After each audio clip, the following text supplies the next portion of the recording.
My first day in Nairobi. Have you been to Nairobi? If you're watching this video and you're from any other part of the world that is not Nairobi, guy, I recommend you to visit this city. I have no idea who doesn't love Nairobi, but Nairobi has that feel that makes you feel like, oh my God, this is home. This is nothing like any other city in Africa. I'll go to another place, even come in with me. I'm in Nairobi, and of course I'm gonna get on that ride and ride around. Okay guys, oh my goodness, I don't understand. There's something that I don't understand about people who take cars when they're in cities where you can actually get a ride. Like, why? We know that Africa's traffic is crazy. Why would you want to stuck in that traffic for hours and hours? I hear in Nigeria, like, a traffic can go on for freaking 9 hours. Like 9 hours. Guys, I've been in Barcelona for the past 2 years and I haven't seen any crazy traffic. I've not been able to be in a traffic for more than even 2 minutes max. 2 minutes max. You know why? Because all this they're sending to all these cars that we are getting in Africa. Why you are seeing so many people are able to afford cars now? It's way cheap. Why is it cheap? Because Europeans, the West people, they no longer need this. They have realized that this is trash. This is dirtying our environment. This is wasting our time. This is expensive. We're not making any money. This is expenses. This is liability. But who are we Africans? We are buying cars. The very first big check you are making, you are buying a car. Before you buy yourself a piece of land. Before you buy yourself something that will make you money. Instead of making you take money out of your pocket. Like, what are we doing really? What are we doing? You know now, thank God I've been to Europe for the past 2 years. I have learned. I feel like the main reason why that God took me to that side is to learn, not to even make money, because most of us travel to that side because of the opportunity, which is not bad, of course, you know. But I feel like I got to see what so many of you who have not been able to travel to that side have not seen, and I'm so thankful about that. Europeans don't need cars anymore. You know what they're into now? Bicycles, electric bikes that are so fast. So fast. Energy saving. Planet friendly. Saves you time. You understand? They're into bikes. Beautiful bikes. Okay, excuse my English. Sometimes it's not Englishing. But these guys, what I'm trying to say is that they don't need these cars anymore. They have realized there's nothing good about cars. But for us, I mean, I can't blame anyone who's trying to buy a car. Like, even me, I will get a car. But it's not the very first thing that I will buy. After having seen what I have seen over the past few years, in Europe, of course, you know what I'm going to do? I'm going to buy a bike first. I'm going to buy myself a bike.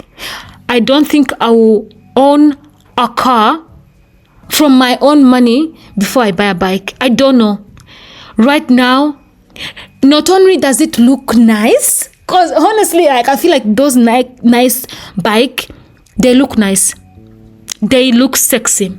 And when you're seeing a girl who's riding that bike, there's nothing better than that. But that's beside the point. The goal here is that I hate traffic. I hate being in the traffic. Time is money.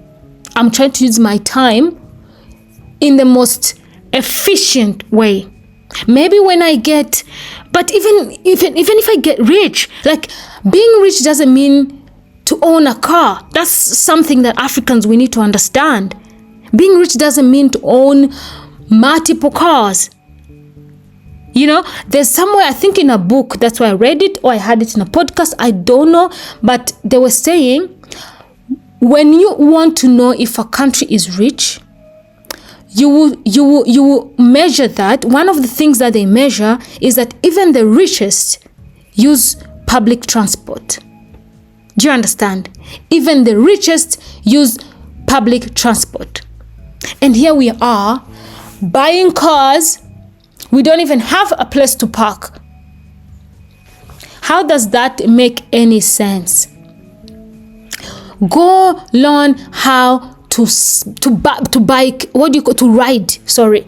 Go learn how to bike. Go learn how to cycle.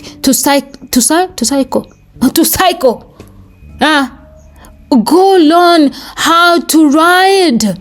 It doesn't matter if you're a woman. It doesn't matter if you're a guy. Go learn how to. So many of you say, oh, but it's dangerous. But it's whatever. Guys, even these cars are dangerous. But right here, you are wasting time in the traffic. Africans, stop buying cars like you are buying peanuts. Stop. Please stop. Or even if you buy it, park it there. Use it when you need to. Because obviously that's what, if you have a big family, you can't fit on one bike. But you know what Europeans are doing now? It is so beautiful to see a mother on a what do you call it? On a bicycle that has baby chairs in front and back. All it has something that you attach on the bicycle, and you're able to pull them, or they're also like cycling with you. Anyway, let's move on. I am very sure that point has very much been cleared. I am very encouraging you guys to think twice before you purchase these cars. Consider the traffic we're having already. Anyway, guys, I'm here buying the shoes, and I want to talk to you guys about HOKA. Have you heard about a sneaker called HOKA? No, they did not sponsor me. Okay, they did not sponsor me, but I would love. Look at the way they look nice on me. Why would they not make me their model? I'm going to do a shoot where I'm showing this sneaker properly, when I'm dressed properly. I want to do a shoot with these shoes. And guys, if you see me every day wearing these shoes, if you see me anywhere not wearing this shoe, just know that maybe they have stolen them after this video, because I have not seen so many people wearing HOKA. I'm going to tell you a story of how I came to know about HOKA. For the past few years, you know that this shoe right here you're seeing, Samba, has been on a trend. And I have actually one, the white one. And this black one, I felt so sad that it did not fit. But anyway, guys, HOKA. I don't know how to explain HOKA. Guys, everywhere I'm passing, I am seeing people looking at me. They are wondering, where did I get shoe? They are wondering, we have not heard about this brand. Which kind of brand is this? This shoe looks expensive. It is easy to walk in. It is, when you walk in it, I feel confident. Oh my goodness. I don't understand. I don't know how a shoe could make someone feel the way this shoe makes me feel. So let me tell you how I got to know HOKA. Yeah? I was in Barcelona walking the street in one of the posh neighborhood, and I saw this guy crossing the road. The guy was stylish, and I looked at the shoe and I was like, what? And thanks to HOKA for writing their name on their shoes. There are some shoes that do not write their names. But also now I'm able to find out which kind of company that produces that shoe. Okay? And if you want, I can tell you that as well. If you find a shoe and you like it, but the name of the brand is not there, so you can be able to search for it. Anyway, luckily, let me continue my story. I saw the name of the shoe. It was written HOKA. It was my first time. It's not long ago. It's like 4 months ago. And then it was written HOKA. I was like, oh my God, I've never heard even about this brand. And then I went and I Googled HOKA. I saw what my eyes have never seen. I saw so many beautiful shoes. And you know, guys, now there are these type of shoes that are now, like, I don't know if they are coming now, but I'm seeing so many people getting into them now. They have big lasso, like the down part thing, the pink one on this shoe. Turn back, you see what I'm talking about, and tell me in the comment what you call it. So I saw so many beautiful shoes, but they were so expensive. Hey, and I was like, I have just bought my Samba, which was freaking expensive as well. And I was like, there's no way I'm gonna buy another pair of shoe. Normally I don't buy those kind of expensive shoe. No, I'll go to Toy. Toy will always have options for you. And as you see in there, that's why I bought this shoe. If I have not said, that's why I got that shoe. You just have to know the right people in Toy, because these places where you get this type of shoes, they are not like on the streets, these ones that you usually see when you're walking around. They are usually somewhere in the corners inside. So those who know them, know them. So I entered. Obviously, we have a friend who knows people and took us there. Hey, get yourself someone who know people. It's very important. Hey, very important indeed. So yeah, this shoe. And then we went. I was looking for sneakers when I got to Nairobi. I was looking for sneakers, and then I was like, okay, I'm gonna save for this shoe and then buy this shoe, because I knew that if I have not had this shoe, I probably won't be able to find it in Toy, just like the others. So. And I was like, you know what? Since I'm traveling to Nairobi, let me not buy any shoe in Europe. Okay, let me go. I'll find a sneaker too. So we landed to Nairobi, and the very first thing I did, of course, was to also go look for a running sneaker, because I was looking for one.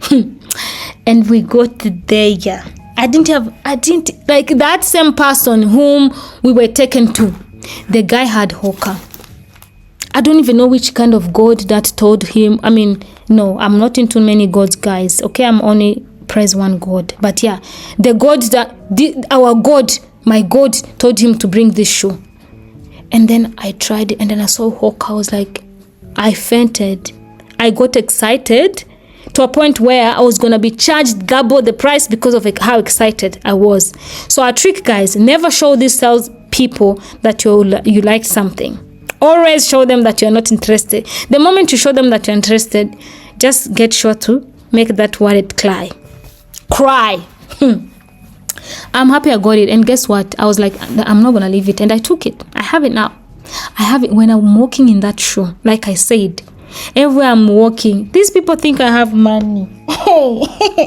Because if you go Google that shoe, I bought it 2 times cheaper than what the website says. I don't even know how these guys get these shoes, by the way. I don't know if it's the rich who wears them and they wear them for so many years, and because they don't have to walk around, their shoes don't get old. They just release them because they're tired of them, because also that happens. Sometimes people get tired of things, even if they're not old, And then I was like, okay, thanks to the rich who released this shoe. You have seen that your girl wanted it. Oh, hey. I was like, thank you, God. I am not leaving this shoe. And I took it.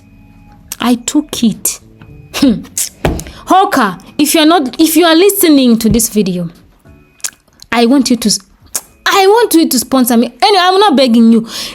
Whether you sponsor me or not, I will buy the shoe. I'm not gonna wear any kind of any shoe. Anywhere I go and they have HOKA, that's where I'm looking at. Anyway, guys, let's stop with this HOKA thing, because I can talk until this video ends. Let's talk a little bit about what I just showed you in the sink. Okay, and before we get into that sink, here we are walking in the night. We are going at bar next door, and of course, your first day, bar next door is my favorite bar in the whole city. There's nowhere that I go and I feel the same way I feel at bar next door. Again, they did not give me money to market them, but when a place is good, it's good. When a place gives me that vibe, anything that makes me feel good, I'm speaking about it, whether they have paid me or not. I loved it. But let's speak about this situation of the sink, even though I made an entire video about Airbnb thing. Guys, this is a message to Airbnb hosts first, and then I'm gonna give an Airbnb as a company a message. Airbnb hosts, I want you guys to protect us from diseases that are transferable through bed sheets, through dirty bathrooms. I don't know if you noticed on my arm when I was eating at Galitos, I already have rashes on my body. Because of what? Because I slept in dirty things. I have a very sensitive skin, okay? And I know when I have slept in something that, or when my skin has got in contact with something dirty. I know already. So, you have seen that sink. That was not rust, guys. Push back, go back to this video. See that where I was showing you in the tab. See that slimy thing that you're seeing in the washroom. That's not rust. That's a bathroom that has never been washed. They only wash the white part, but in that little thing, which the brush can likely fall into, it's not washed. Why? Why are you trying to make money out of us if you can't hire someone proper who can disinfect and wash your bathroom and change that rag you put in your washroom regularly?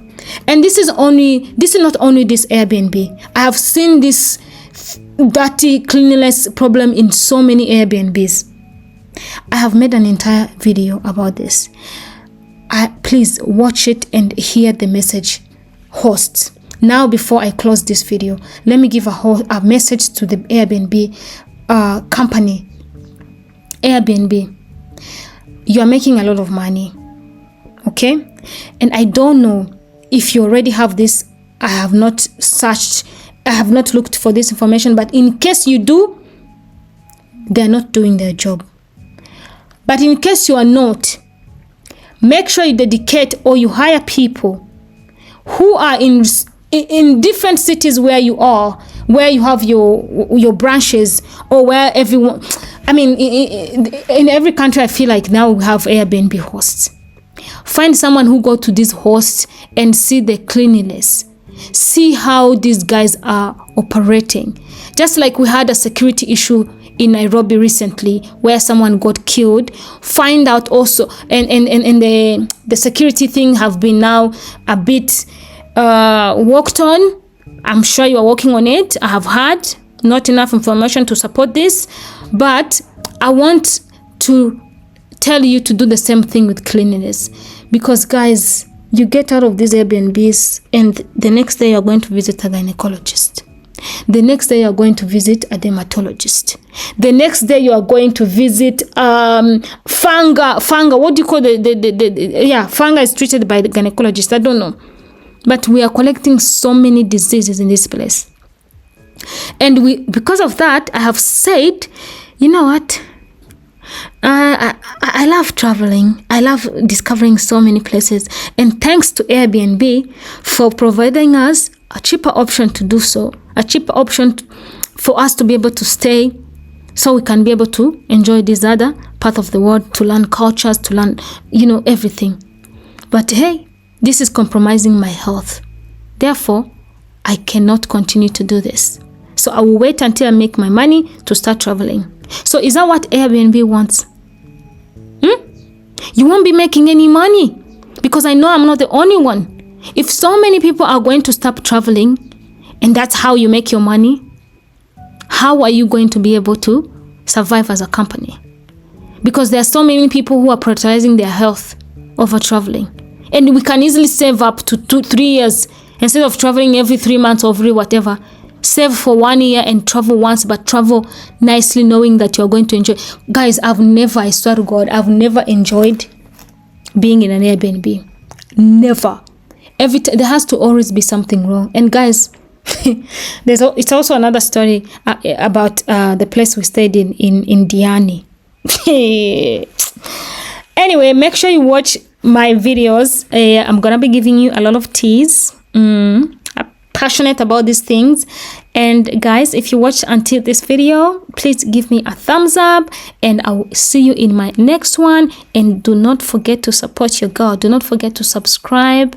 Okay, it will be doing me a huge support. Until next one, guys, ntabakunda cyane, nawapenda sana. Bye.